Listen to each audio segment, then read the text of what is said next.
शिकवा ड्रामे में अब आप लोग देखेंगे कि जब जब भी सानिया को ज़रून की ज़रूरत थी, उसके भरोसे, उसके इत्मीनान की ज़रूरत थी, तब तभी ज़रून ने सानिया पर शक करके उसकी ज़ात को रेज़ा रेज़ा कर दिया। कभी भी सानिया पर ट्रस्ट नहीं किया, हमेशा दूसरों की बातों में आकर सानिया पर ही शक किया। लेकिन अब सानिया भी हार चुकी है। लेकिन जब अब ज़रून के सामने इस किरण की हकीकत खुलेगी कि इसने क्या गेम खेली है, इसने क्या कुछ नहीं किया सानिया को बर्बाद करने के लिए। ये सारी साजिशें, सारी चालें इसकी सानिया को बर्बाद करने के लिए थी। इसके साथ ना सिर्फ वसी मिला हुआ था, बल्कि सानिया की अपनी ही सौतेली माँ मिली हुई थी। उसने जानबूझकर किरण को ज़रून के ऑफिस में भेजा ताकि सानिया की ज़िंदगी बर्बाद कर सके।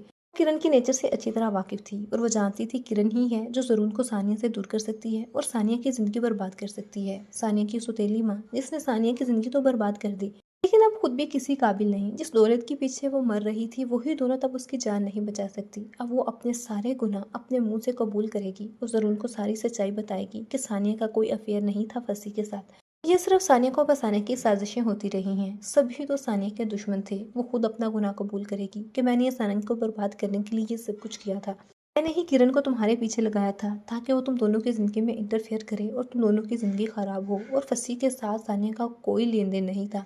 वो भी मैंने सारे झूठ बोले और किरण ने बात को बढ़ावा दिया, जिस वजह से तुम दोनों के दरमियान गलतफहमियां पैदा हो गई। इसके बाद ज़रून की आंखें खुलेंगी कि सानिया बिल्कुल ठीक कहती थी कि उसने कभी झूठ नहीं बोला, लेकिन वो ही उस पर ट्रस्ट ना कर सका, हमेशा ही उसके किरदार पर उंगली उठाई। क्या अब इतना कुछ हो जाने के बाद सानिया ज़रून को माफ़ कर पाएगी? जैसे जैसे सानिया को ज़रून ने तोड़ा है, हर वक्त उस पर शक किया है, हर मुश्किल टाइम में उसका साथ छोड़ा है, क्या अब सानिया सब कुछ भूलकर ज़रून को माफ़ करके ज़रून की ज़िंदगी में वापस आ पाएगी? लेकिन सानिया हकीकत से जितना भी भाग ले, लेकिन वो ज़रून के बच्चे को उसके बाप से महरूम नहीं करना चाहती। इसी वजह से हो सकता है कि वो अपने बच्चे की खातिर ज़रून की ज़िंदगी में वापस आ ही जाए। लेकिन किरण का ठिकाना कहीं भी नहीं होगा। किरण की अपनी ही बहन उसे मुंह तक नहीं लगाएगी।